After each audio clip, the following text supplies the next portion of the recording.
pra ti. Amém. Então, tem uma coisa que o pastor, né, fala, que se a nossa casa fosse de vidro, será que as mesmas atitudes que a gente tem dentro de casa, né, seria que a gente tem na rua? Uau! É muito forte isso. Então eu penso isso a todo momento, porque dentro de casa Deus também tá, né? Principalmente na nossa casa. Principalmente. E ali, onde a gente tá se sentindo tranquilo, né? Que a gente vai mostrar o nosso eu. Verdadeiro né? caráter. O verdadeiro, da sua essência ali. Então, assim, a gente tem que ser, em todos os lugares, aquilo que a gente é dentro da nossa casa A presença, também, né? Nós representamos. Isso. Nós não estamos aqui por nós, Dani. É. Quando nós levantamos a nossa mão no apelo e declaramos que Jesus é o único e exclusivo Salvador da nossa vida, automaticamente nós nos levantamos como um representante. Uhum. É como se nós tivéssemos uma autorização, nós temos uma autorização para falar em nome dele. Uhum. Então, onde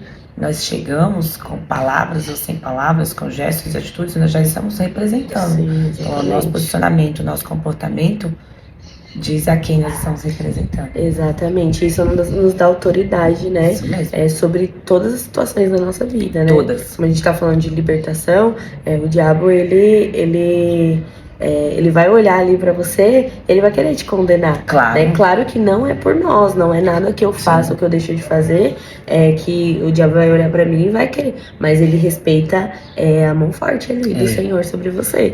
De nós, você já assistiu aquele filme Os Vingadores? Quando o Hulk pega o irmão do Thor e faz assim, né? É assim. Exatamente. É assim. Eu sempre tenho essa visão na minha cabeça, assim, que Satanás, se ele pudesse, ele fazia assim com a gente a cada segundo. E eu fui num encontro, né, com Deus aí, de um outro ministério poderoso. E lá tinha um corredor tipo um corredor de pecados. E na porta estava o palhaço. Mexeu muito comigo. Falei, Senhor, me perdoa, mas eu não vou entrar. Ele ria, a risada, meu Deus. A risada era tão sombria, o ator fazia. Era uma risada, aquilo assim, antes de você entrar, ele falava assim, pode entrar, vocês serão muito felizes. Vão morrer, mas serão tão felizes. E era aquela risada. E eu imagino que o diabo fique dessa forma, vendo você caminhar, porque ele lança primeiro o pecado, ele nasce na nossa mente, né? A intenção vem do coração. Ele não vai me tentar com bebida. Nunca foi algo que eu gostei. Ele não vai colocar uma cerveja gelada lá, aquele negócio suando. Não vai, porque eu vou olhar pra aqui e falar, como é que alguém toma um negócio desse, Jesus? Exatamente. Não é atrativo aos meus olhos. Mas ele sabe o que me atrai. Ele sabe o que vai chamar a atenção. Então ele lança a seta e ele vai ver as minhas reações. Ele vai ver como que eu vou reagir aqui. E é isso. Então o pecado, o que acontece, ele nasce no nosso coração. Não que ele tenha acesso ao nosso coração, porque ele não tem. Mas ele tá aqui desde que o mundo foi criado. Exatamente. Ele faz parte da Bíblia. Ele não tem a revelação, porque quem nos traz a revelação é o Espírito Santo. Mas o diabo sabe mais de Bíblia do que a gente. Sabe mesmo. Tanto que ele tentou Jesus com a própria palavra, né? Exatamente. Sofismo, distorcendo a palavra. Mas ele tentou Jesus ali. Então, ele tá aqui. Ele faz parte da palavra. Né? Ele não tem poder sobre a vida daquele que é feito filho. Feito filho ele não tem, mas ele tenta usar todas as nuances desse mundo para nos atrair e nos manter o quê? Aprisionados. E ali de uma forma de escravo. Uma das escravidões, que é o tema da semana, nos remetem sim a doenças de todas as formas. Então por isso que essa semana o Senhor tem entrado no meu coração muito que a cura, ela vem através da libertação. Como eu falei e vou repetir, não é toda pessoa doente que está endemoniada, gente, pelo amor de Deus. Né? Sejamos maduros para compreender que pode sim, através de uma doença, ter uma opressão ali que agrave aquele quadro, que faça com que a pessoa fique ainda pior.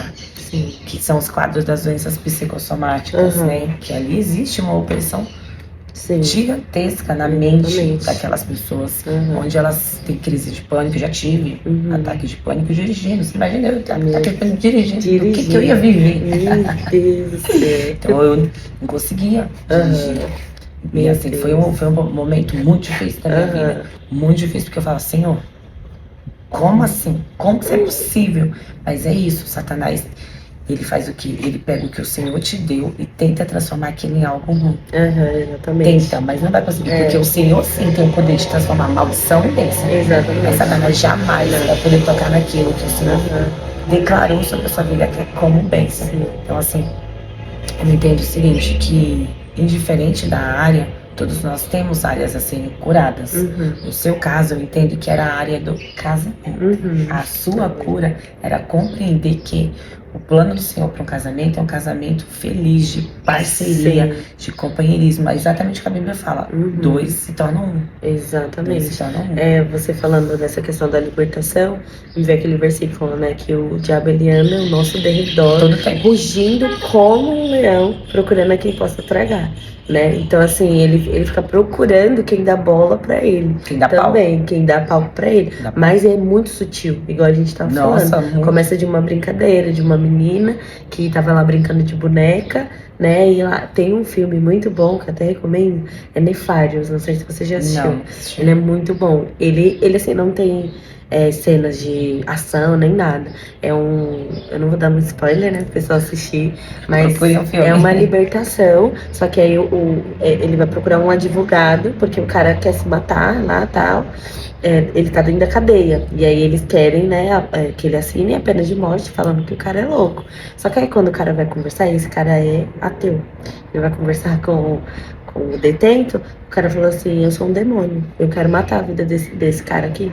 E aí ele começa a falar como que ele entrou na vida desse cara, né? E ele fala, começa na infância, ele pegando um carrinho, ele roubando uma coisa, exatamente ele assim. Pegando isso, pegando aquilo. Então o diabo ele só procura uma brecha bem pequena, uma mentirinha que você fala no mercado, né? Troco que você não devolve. O troco que você não devolve. O troco que você não devolve. Então é isso, ele anda ao nosso derredor rugindo como leão, mas ele não é um leão. Não, o leão é Jesus Cristo. Então, exatamente. A gente precisa estar sensível à voz de Deus para discernir. A palavra diz que Jesus fala que as minhas ovelhas reconhecem a minha voz. Então, como que a gente vai reconhecer a voz de quem a gente nem conhece? Nem ouve, nem procura conhecer, nem procura ter intimidade, ter relacionamento. Então, assim, às vezes, para quem não é cristão, parece ser chato essa coisa que a gente fala, lê a Bíblia, mas eu leio, eu não entendo nada, é muito difícil. Exatamente. Tão difícil quando... pra Deus, né? Assim, porque a Bíblia, gente, ela não é um livro. Ainda que seja, né? Então, vou falar, é doida essa daí. Não, ela é.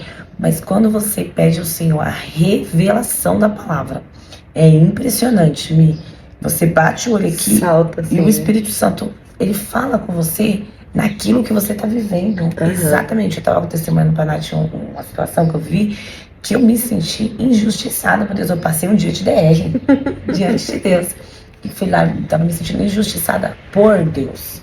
Muito injustiçada e tal. E eu lá naquela tempestade de Deus, acho que ele ficava assim pra mim.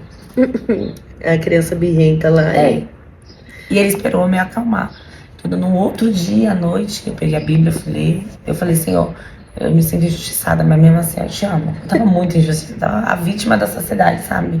E aí eu peguei a Bíblia, abri em Salmos 92:15, que no final fala, em mim não há sombra de injustiça.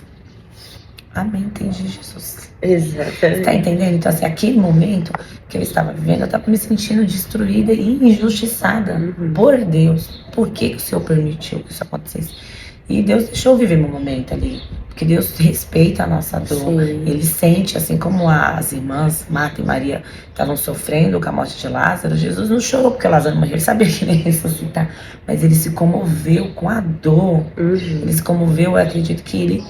Na sua humanidade, ele sentiu o que é a dor da perda de alguém, a dor de um luto de alguém que você ama. Então aquilo assim, porque para Jesus isso não existe, né? A morte para ele não existe. A morte não existe. Então quando ele viu a dor de um amigo querido, de pessoas queridas sofrendo a perda, então eu acredito que esse choro foi pela incredulidade também, né? Mas em especial de sentir, que a Bíblia fala que ele sentiu todas as nossas dores, nossas aflições. Então eu acredito que ele sentiu o que é o luto, o que é a pena. Então ele chorou.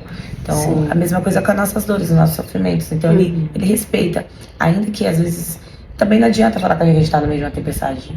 Ele sabe que a gente não vai ouvir, então ele deixa a gente caminhar e vai cuidando. A gente não tá solto quando a gente tá passando por esse momento. Sim. Tá ali, tá cuidando. O Espírito Santo tá trabalhando no coração até que você possa ouvir. Sim. E esse momento, pra mim, foi uma experiência muito marcante, assim. E, foi como se eu tivesse escutado, assim, audivelmente a voz do Senhor. Nossa. Então ele fala. É muito poderoso. Fala. É que nem você falou, a gente só vai ouvir, só vai reconhecer a voz de quem a gente conhece. Exatamente. Então é só isso. Então, tipo assim, as pessoas que às vezes estão passando por querendo uma libertação, tanto, né, cura e algum tipo, eu acho que tem que voltar os olhos pro Senhor. Né? A passagem que mais me toca, assim, também em questão de libertação, é do rei Saul e Davi. Sim. Né? E, assim, o rei Saul, ele tinha todas as características para se dar bem. Só que teve, por um momento, por um deslize, ele deixou de ouvir a voz de Deus. Né? Quando Samuel falou para ele esperar, para ele fazer lá o sacrifício, e aí ele falou, não, vou fazer porque as pessoas estão aqui, ó. A pressão, né? As pessoas estão aqui me julgando, me condenando e tal, e estão indo embora. E aí ele falou, então eu vou fazer. E aí quando Samuel viu, né, não era aquilo que Deus tinha para a vida dele. E por um segundo ele desviou. E aí entrou um espírito ali nele, né? E aí Deus foi lá e ungiu Davi. Né? E Davi, ele tinha esse coração de ouvir o Senhor. Davi não foi escolhido porque, né, igual ele era o mais forte, o mais alto, ele era o menor, né? Ele fala, eu sou o menor da casa do meu pai, né? Mas ele foi escolhido porque ele tinha o coração de Deus. Ensinável. Ele tinha o coração ensinável. Eu amo Davi. Sim. Com seus... Eu amo que a Bíblia não esconde as imperfeições dos seus mencionados, né? Dos nossos heróis da fé. Ela não esconde os deslizes. Davi, ele foi um pai ruim, um marido não dos melhores. Mas no Novo Testamento, lá a própria palavra fala coração segundo de Deus. Sim. Nossa, meu Deus do céu. O coração disposto a ser ensinado. Tem uma coisa que eu aprendi e isso, assim, toca muito em mim. Davi, ele não foi um rei que não errou. Ele errou muito. Muito. Mas só errou uma vez. Mas errou no que ele não podia errar, que era ouvir a voz de Deus. Davi, quando ele errava, ele se arrependia, ele se rasgava. Ele queria saber quem estava vendo e quem não estava vendo. E quando ele comemorava também, quando ele então, na Carta da Aliança, ele vem festejando tanto que a Bíblia relata que as vestes que os homens usavam vestidos, né? As vestes ele se levantou e Mical perdeu a bênção. Porque ela debochou de Davi, ela debochou. Enquanto Davi ele estava alegre, ele estava festejando a presença do Senhor de volta ao arraial de Israel. Então, assim, Davi ele é muito intenso. E eu me identifico muito com Davi. Porque eu sou muito intensa no que eu faço, entende? Então, assim, eu olho pra Davi, eu me identifico muito. E eu falo, assim, me ensina a ter um coração como o de Davi. Um coração disposto a ser moldado, a ser transformado, a ser, ainda que passe, como Davi passou por tantas persecuções, tantas dificuldades, mas ele sempre estava quebrantado aos pés do Senhor. Exatamente. E Deus não resiste um coração quebrantado, né? Então Saul, quando ele estava lá endemoniado, ele procurava quem tinha um espírito, né? Que não era só porque era Davi, mas porque Davi tinha um espírito, tinha presença, né? Foi retirada de Saul e foi colocada em Davi. Então ele achava que era ali uma coisa natural, mas não, era porque ele tinha um espírito. E quando Davi tocava, né, ele se acalmava. Então, assim, uma coisa que quando você me chamou, eu falei, meu Deus, mas o que eu vou falar? Porque, né, eu acho que a música, ela tem um poder muito forte, muito forte. Tem muitos estudos psicológicos, né? A música, ela toca um lugar onde assim, nada, nenhuma oração às vezes pode tocar.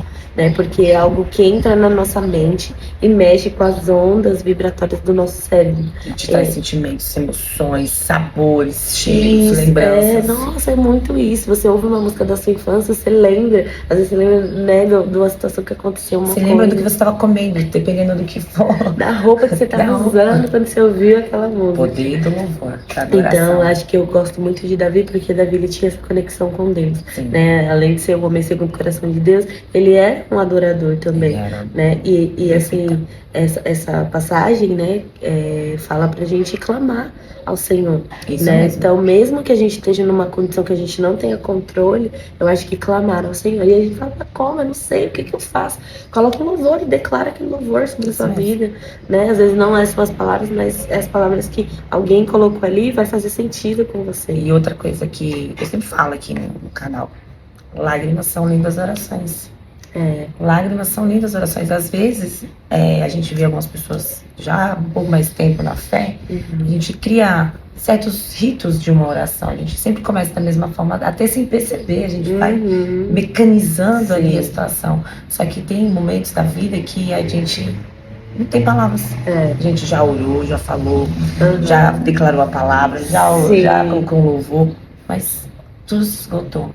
Eu acho que esse momento é um momento onde que o Espírito Santo, o próprio Espírito Santo recolhe cada lágrima dos seus olhos e eu fico imaginando levando numa bandeja, porque o Espírito Santo quem traduz as nossas orações, porque ainda que você tenha uma oratória perfeita, nós não sabemos orar. Nós não sabemos orar. E eu sempre falo aqui no canal, lágrimas são lindas orações. Lágrimas são lindas orações. O Senhor entende cada lágrima, ele entende o porquê que aquela lágrima está caindo, ele entende, ele compreende. Então, às vezes, a nossa oração vai ser sentar no chão onde você estiver e chorar.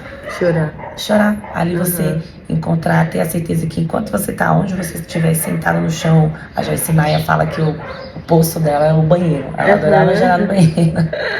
Então, assim, onde quer que seja o seu poço, você está ali chorando. Eu tenho convicção de que quando nós estamos nesse momento assim, que não tem palavras, aí você senta, ou você tá no culto, você chora, eu tenho certeza que naquele momento a presença de Jesus, ela nos cobre com um abraço.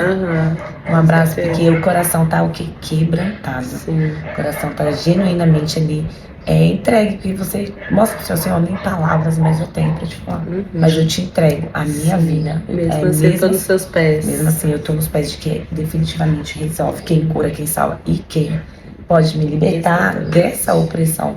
Porque são opressões malignas, né? O pastor Wilson, ele fala que tristeza, dor, tudo isso é opressão. Nós não fomos criados para viver dessa forma. Vamos viver todo o tempo alegre? Não. Né? Porque a palavra do Senhor também nos garante que teremos sofrimentos. Jesus morreu na cruz para nos livrar dela, mas não para nos livrar das tristezas. Então nós temos a certeza que passaremos por momentos difíceis de dores e sofrimentos, mas o Senhor é conosco a cada passo, a cada instante, a cada pensamento. O Senhor é conosco. Então, nesse dia, hoje, a gente declara sobre a sua vida que o Senhor te liberte de toda e qualquer opressão, seja ela uma doença física, seja ela uma doença psicossomática, seja ela espiritual. Nós juntas aqui, nós declaramos sobre a sua vida que o Senhor, que você permita o Espírito Santo falar no seu coração. Quais são as áreas que você precisa entregar para o Senhor, que você precisa falar, Senhor, eu não tenho controle dessa situação. Recebe as minhas lágrimas, recebe a minha oração sincera, genuína. E a oração não precisa ter palavras robustas e trabalhadas, você precisa apenas ser sincero com o Senhor. Fala, Senhor, eu não sei lidar com isso. Eu não tenho controle. Esse é o momento exato que o Senhor precisa para entrar na sua vida, na sua situação. E Ele é quem faz. Então, declare sobre a sua vida liberdade em todas as áreas. Seja no casamento, que Satanás tentou deturbar a sua ideia do que realmente é viver em comunhão com outra pessoa. Porque o Senhor tem para mim, para a sua vida, sim, um casamento feliz. Um casamento de companheirismo, um casamento de parceria, um casamento firmado na presença do Senhor, um casamento santificado, um casamento santo, onde o Senhor é o centro. Porque quando você se torna um com uma pessoa, na verdade vocês são três. Você faz uma aliança com o Senhor. E esse cordão de 3 dobras não se rompe jamais. Quando Jesus Cristo, Ele é o centro, Ele é o alicerce dessa relação. Esse casamento, ele dá certo sim. Que o Senhor, se assim como a mim, você tinha trauma do que é viver um casamento, entregue pro Senhor. Peça pro Senhor te conduzir, pro Senhor te dar direção. Porque assim como Ele deu um casamento maravilhoso, um casamento abençoado, que ainda vai ser muito melhor, eu creio e declaro sobre a sua vida, o Senhor tem pra minha, tem pra sua também. Então não deixe Satanás te enganar, deturbar a sua identidade a ponto de você sonhar em ser uma mãe solteira. Gente, é muito difícil isso, é uma loucura, vai com Satanás, é perverso, gente, isso é perversidade. Isso é perversidade de uma mãe solteira, ela sofre muito para criar seu filho, para dar sustento, para educar. A presença do Pai, ele representa também a paternidade de Deus sobre a nossa vida. Então, assim, não tenha esses sonhos. Tenha os sonhos do Senhor. Porque os sonhos do Senhor na sua vida, ele é bom, ele é agradável e ele é perfeito, sim. Então, tenha os sonhos do Senhor para sua vida. E se Satanás tenta colocar essas ideias perversas na sua cabeça, ora ao Senhor e fala: Senhor, eu quero viver os teus sonhos, eu quero viver a tua vontade, eu quero viver o que o Senhor tem para minha vida. Amém? Amém. Muito obrigada. Obrigada a você. Deus abençoe mesmo de todo o meu coração a sua vida. Que tudo que você colocar nas suas mãos, o Senhor abençoe e prospere com muita abundância, porque o Senhor tem abundância para nossa vida. Amém, eu creio. Amém. Que nós tenhamos um dia maravilhoso, um dia abençoado. Se você quiser falar uma coisa, fica à vontade. Amém. Eu quero agradecer, né, esse momento especial, né, e queria falar assim, para você que está passando por alguma situação, né, de libertação, eu tenho um conselho para te dar. Se rodeie de pessoas que te levem para perto de Cristo. Amém. Que te levem para perto daquilo que Deus tem para sua vida. Amém. Né? Se liberte de coisas que não te convêm mais. Você não é mais desse mundo. Né? Você foi chamado para viver no reino de Deus. Né? Isso que Deus tem para sua vida, né? O mundo não tem. E dinheiro nenhum, nada, casamento nenhum paga o que é estar na presença de Deus. Verdade. É isso. Amém. Amém. Gente, um dia maravilhoso, um dia abençoado, cheio da graça, do favor, da misericórdia, da provisão vinda dos céus. Em nome de Jesus. Entregue cada segundo seus pensamentos, sua mente, leve cativos a Cristo. Peça que o Senhor te conduza, que o Espírito Santo seja a sua direção a cada passo. Sempre lembre que você é filho, você é amado, você é livre. Jesus te libertou para a liberdade, para você ser livre em todas as áreas da sua vida. E o Senhor tem o melhor para você. Amém? Fica com Jesus, um dia maravilhoso, um dia abençoado. Amém.